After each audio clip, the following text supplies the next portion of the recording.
This is how I try to wash us straight into the topic.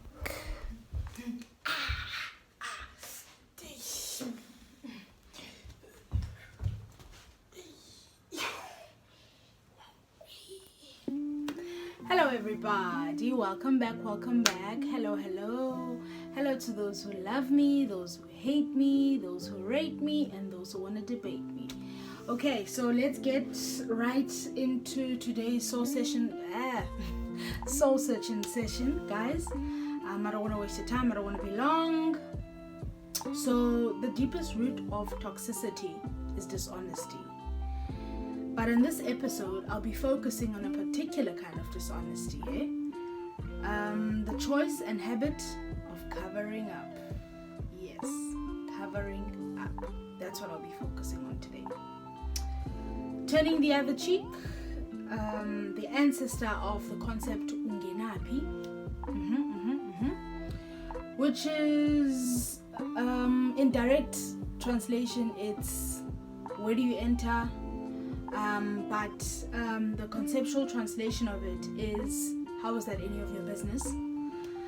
So this is the concept that shadows all evils of humankind, in my opinion. Rape culture, peer and family imposed pressure. Yes, guys, I'll repeat that again. Peer and family imposed pressure, all covered up in covering up. I don't know if that makes sense. But yeah, guys, corruption, all under the concept of covering up. Yes. So an example of family imposed would be the typical career and financial image that our families expect us they expect of us, yes. And they belittle us over if we don't fit that image, guys. So I'll repeat that, I'll reread that. An example of family imposed would be the typical career and financial image our families expect of us and belittle us over if we don't fit that image. So let's speak about the choice we make as individuals. The choice against our inner voice, which whispers to us our discomfort and disagreement with our actions and our words. The choice we make against being the odd one out for the sake of doing right by morale, if not by God. Are you honest and brave enough to admit and call out the rapist in your family? Touchy issues, ne? The molesters, the trends of substance abuse and addiction amongst our family members. Yes, guys. Seems like social drinking in the beginning, but hey, you know, any habitual drug users in your family, are you able to call that out? And of course, the first question will be ungenapi, which is what we're speaking about, covering up. Are you able to call it out, or do you just cover up because you're ungenapi? And the misogynists, guys, the envious cousins, the bullies you have for aunts and uncles. What about the enablers and the apologists? You know, those but you just can never go to them and say, you know what, I noticed a certain aunt or a certain uncle doing this to another cousin or doing this to me. A certain aunt or a certain uncle has put me through this type of experience. And you get the apologists that will say, what's your role in the situation? What did you do? So are you able to call those people out? And this is I was really being spicy there. Is the male figure that chairs family meetings a good man? Guang guang. I'll read that again. Is the male figure that chairs family meetings a good man? Does he beat his wife? Does he protect you because you're merely his sister, or because you're a woman and he's fulfilling the protective nature God bestowed upon him? Has your cousin, who has a say in family meetings, proven mature enough and worthy of that role, or has his education and flashy car exempted him to that light in the family? Guys, we know those cousins or those youngins in the family that seem to have done well for themselves and have gone with record time, gotten a degree in record time, did this in record time, has a car, has this. All of those cousins in each and every family, you'll find that they have a say. And yet older cousins than them or older family members don't have a say because kaloku bahlala ezilalini, they are unemployed, they don't have education in terms of get a degree, and they're just not on that pedestal because, like I'm saying, they don't have a flashy car, they don't stay in Joburg or Cape Town, and they're not taken seriously. So that's what I'm addressing here. I'm trying to paint the picture for you so that you know exactly what I'm talking about. So I'll read that again, guys. Has your cousin, who has a say in family meetings, proven mature enough and worthy of that role? Or has his education and flashy car exempted him to that light in the family? Mbozo. We're often philosophers of other people's lives and beings, and it comes naturally for us to judge and condemn them because they are not our family members. Yes, guys. Today I'm speaking about family members. I want us to delve into our experiences and to be honest with ourselves about our backgrounds, what kind of families we come from, the kind of family members we are, the kind of family members we're exposed to and we're related to.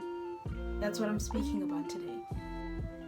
So we're often philosophers of other people's lives. Yes, it's easy to judge celebrities or public figures, but we're not as Zizipo Mapipa or whoever. What about you? What about your own family? What about your life? Because in my 26 years of life, I know for a fact that celebrities live the exact same way as us. It's just that they're in the limelight. That's the only difference. Otherwise, what they go through is divorces is a messy. So that's what we go through. But we are the speculators and the spectators. We are Twitter streets, okay, for those who have Twitter, and we are Instagrammers for those who have Instagram. And celebrities are just you. They are judge worthy. Yet when your own mother, your own brother, your own self, you are living the same life that you're commenting on. Jada and Will. Entanglement. Zingapho kuzo wena. Is it now just a thing? Or how many entanglements have you been in? Now, we're speaking about wongumdu masne. This is us being honest with ourselves, our realities, about ourselves, about our realities. This is us soul searching. That's why it's called a soul searching session. Okay, we're often philosophers of other people's lives and beings, and it comes naturally for us to judge and condemn them because they are not our family members, and because it's cooler to speak out against society than it is what it is than it is to speak out against our own family members who actually make up society. Yes, guys, like I'm saying, we do make up societies. Public figures and celebrities and politicians aren't the only society members. We, the normal people, the flow at large, okay, in fancy English or whatever, normal citizens, normal residents, we make up society. And do the judgments that we pass upon our politicians count to us? Do we pass the same judgments on ourselves? Because kaloku, with these memes that we're seeing, memes that I agree with, be kinder to yourself, be patient with yourself. Are we that patient with other people? But then again, I'm going to contradict myself and say charity begins at home. And maybe we're actually that harsh towards politicians and public figures and other people that are not our families because we are that harsh to ourselves to begin with. That's something to think about as well. Okay, guys, so I guess this comes with the divide and rule of colonialism. I know Nizoti.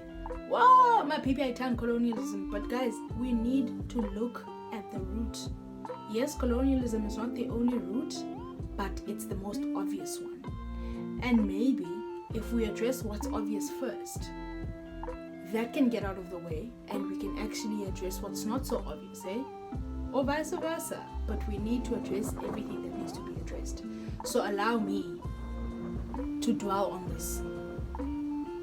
So I guess this comes with the divide and rule of colonialism, in that we were conditioned to not see each other as one in black society. Yes, guys, that's why it's so easy to point a finger. That's why it's so easy. I can go on and on. It might seem unrelated, but think about it. Honestly, it really might seem unrelated, but think about it. Okay, guys, so I've decided, personally, now we're talking about me now. I've decided to change my reasons for cutting or having cut people off. Yes, I have decided to change my reasons for cutting or having cut people off. It's no longer from a position of anger. Of course, it's been from a position of anger my whole childhood. Because kaloku anditi, when you're young and when you're not mindful and when you do not understand the concept of mental health, your emotions come first and they lead you. So yes, of course, I've cut people off. I've had disagreements with friends and family members.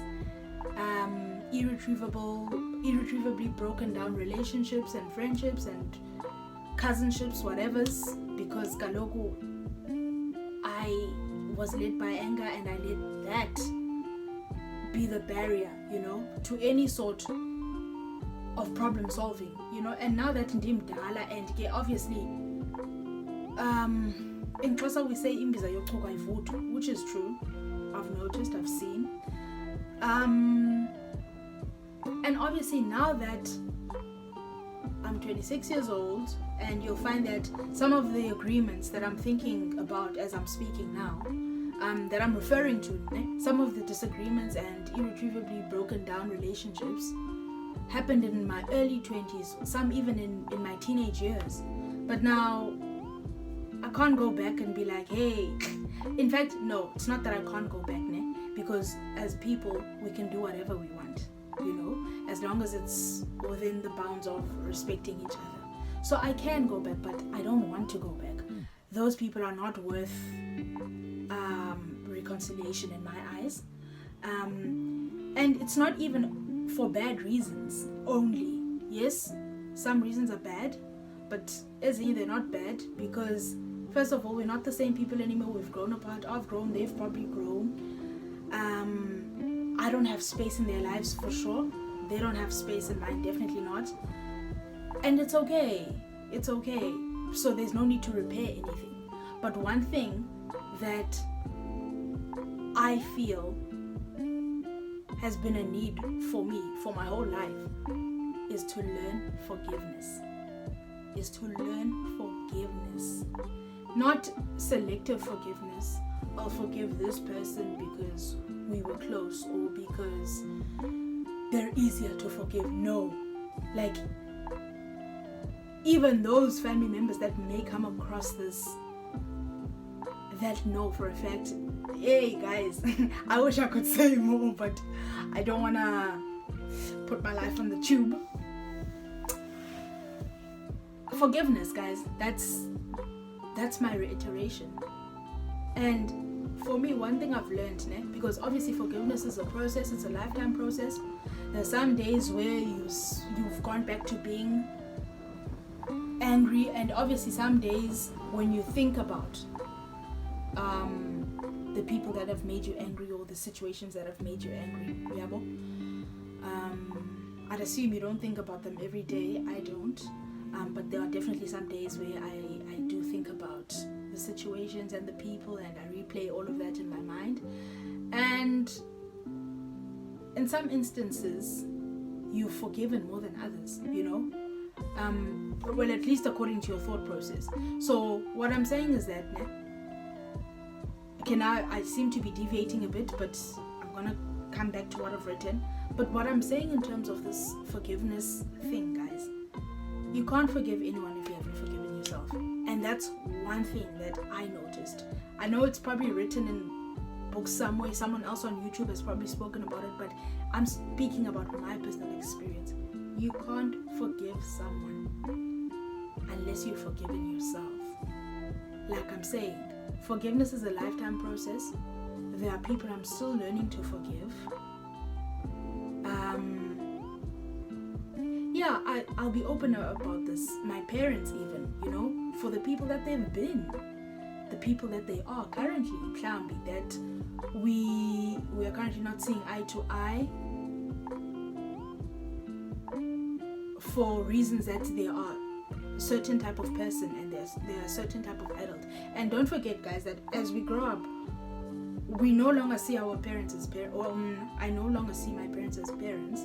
I now see them as people who are capable of making mistakes, who are human, who are, and when I'm saying I no longer see them as parents, I'm not saying that I respect them less or I see them in a different light now in terms of respect. They still have my respect, and I'd like to believe the same way, but I'm no longer shy to call them out. That's what I'm saying. So back to what I've written down now. I've decided to change my reasons for cutting or having cut people off. It's no longer from a position of anger and from a position of knowing, but it's from a but it's from a position of knowing what I am willing to handle and what I am not. Honestly speaking, guys, and I think I've just explained that. For my own well-being, nothing personal anymore. It used to be personal, but it's not personal anymore. It's simply just not. I don't even have the space for it to be personal because I'm getting personal with myself.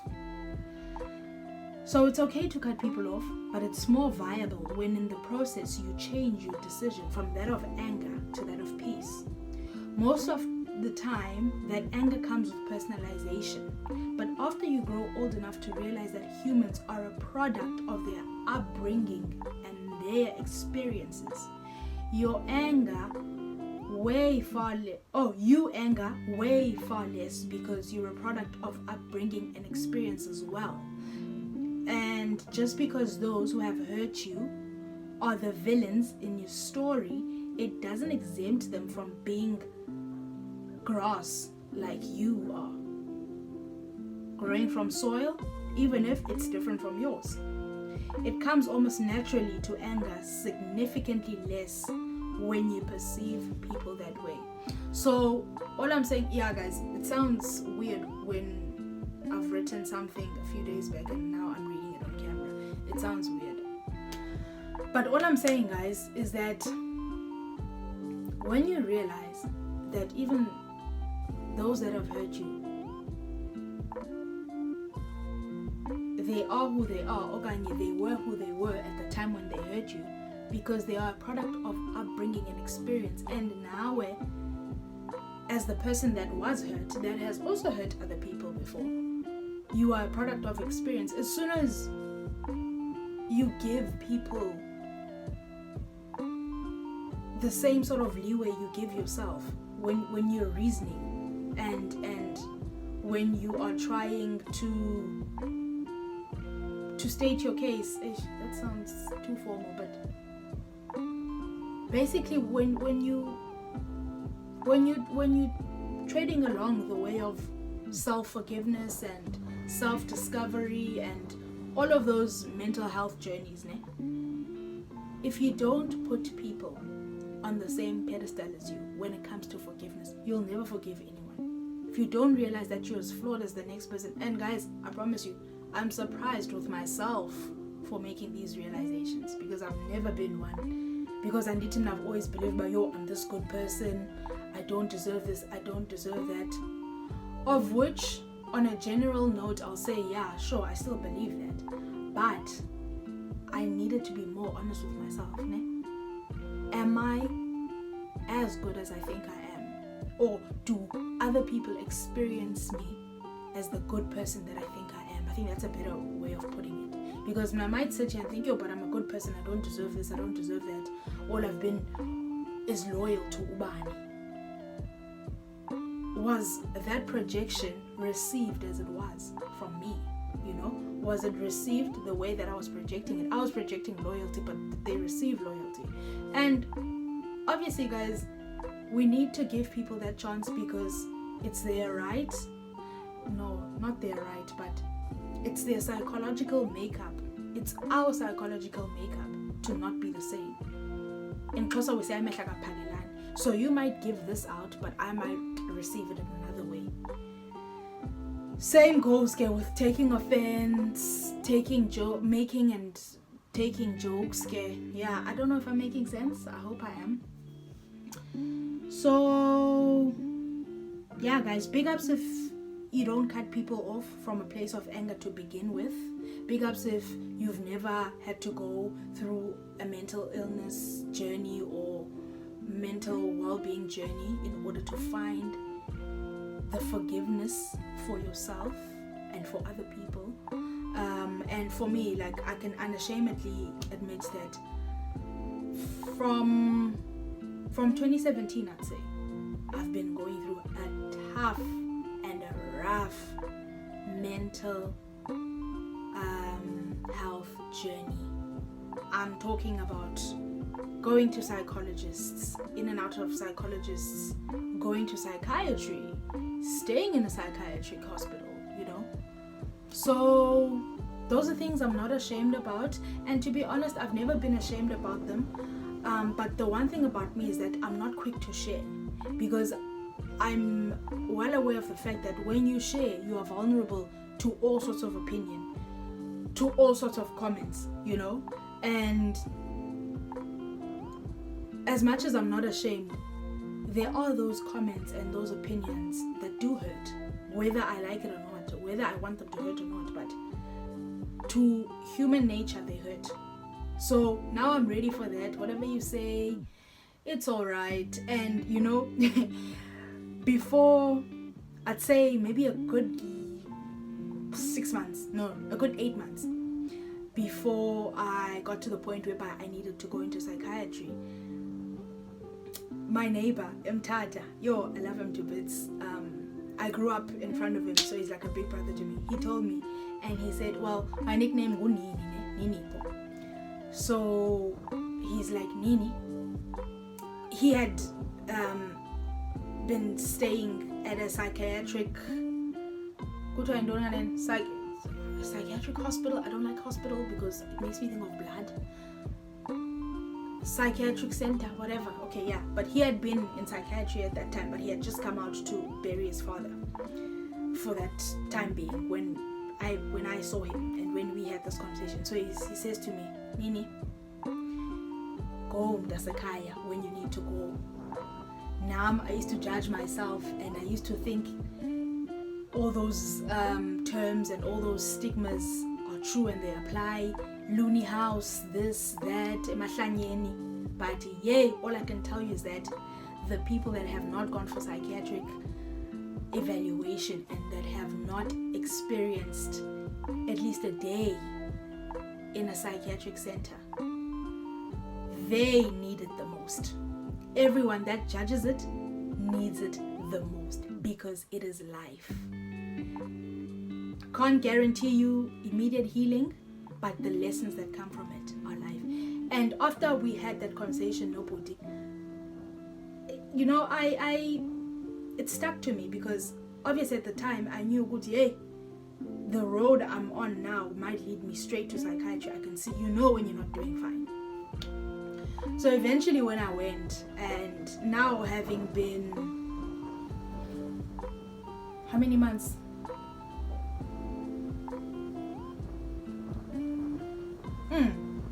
Almost 8 months, having had stayed in psychiatry for 2 weeks, I can really say that it's not something that you can escape. That it's not escape. It's not an experience that you can expect to heal you immediately. It takes time. It takes time because you learn everything there, and you go home with it. And implementation is another 2 years in my experience, because I'm still implementing now. But guess what? I only started implementing this year. And I went around September. Yeah, I went around September. Stayed for 2 weeks, came out. And it's only now where I'm like, hey, what I learned in that center, I'm ready to now face, think about, implement, imply, and live through. So I don't want people to go now into psychiatric evaluation and to stay in a psychiatric center and think that, oh well, after 2 weeks I'll be fine. It takes time. It takes time. It takes prayer. It takes tears. It takes hating. It takes forgiving. It takes loving. It takes irritation. It takes pills. It takes pills. It takes getting off pills. Guys, it's a journey. And if you want me to do a video going into the journey of undergoing psychiatric evaluation and being in a psychiatric center for 2 weeks, please comment and let me know. I don't mind. It's something I can talk about. I don't care who sees the video, enemy or not enemy, whatever. We're told. Yeah, fine. As long as it's offer, that's one thing I know. So the best way is to find any way of healing which is available to you, which you can relate to, which you can apply. Abanye heal through. Hey, like all I'm saying, guys, is that whatever. Be open-minded. That's what I'm saying. Be open-minded, and anything that is stigmatized, guys, that's the one thing you need to find out for yourself. Now, I'm not saying go and, for an example, because now we're stigmatizing COVID, I'm not saying go and be careless and get infected and get COVID now because you're trying to prove that there's no need to stigmatize it. No, I'm not speaking on those grounds, but I'm saying anything, especially mental health wise, anything stigmatized, that is the one place of healing. And those that stigmatize, and I know, guys, I've been a stigmatizer before, if there's such a word. I've been a very judgmental before. I'm like, oh, a judgmental person. I'm like, until I went through the things I went through. And it's unfortunate that that's how life is. You have to go through things to not be judgmental most of the time. To not be judgmental, unless you're inherently a non-judgmental person, then you're blessed. But for people like me that have been judgmental characters before, the only thing that's going to humble you is your own experiences. But anyway, so back to this now. I'm not a follower of Uvusithembe Kwayo, but I must quote him on this. Don't focus on the presentation, but focus on the substance. I don't think those were his exact words, okay? But that's how I perceived it. And there's this video that he did. It was 4 video clips, and he was swearing, and he was just throwing his toys out the cot. So I haven't gone back to watch it, but that's the message that I got. And he was just going off at politicians and how it's their fault that we're dying of this coronavirus, in the sense that we could have really handled it if we had been under better leadership. And I agree with it. But anyway, so yeah, guys, covering up has taught us to focus on approach over the actual matter, and that's how evil gets away. And that's how evil gets away with its permeation. Yes. Okay, guys, I'm almost done. When adults back each other up by covering up for each other and making the child feel bad for calling out or merely noticing their toxicity, hiding behind the ungumntana ondimdala maxim. How about that spirit of dishonesty, guys? What do you think about that? Or does that deserve another video on its own? Dishonest in their choice to not own up to being wrong and not willing to work on bettering themselves, or even just the sake of the child-parent or child-adult relationship. So we've spoken about family toxicity, we're speaking about parent toxicity. That's what I'm on. So I'll just read it again. When adults back each other up by covering up for each other and making the child feel bad for calling out or merely noticing their toxicity, hiding behind the ungumdala or umdala maxim. How about that spirit of dishonesty? Dishonest in their choice to not own up to being wrong and not willing to work on bettering themselves, or even just the sake of child parent or child-adult relationship. So that's part 1 of the soul session does, and I'll leave it there because I don't want to, drag everything into one video. Please like, comment, subscribe. Please move on to part 2 if you want to hear more of this conversation. Thank you so much.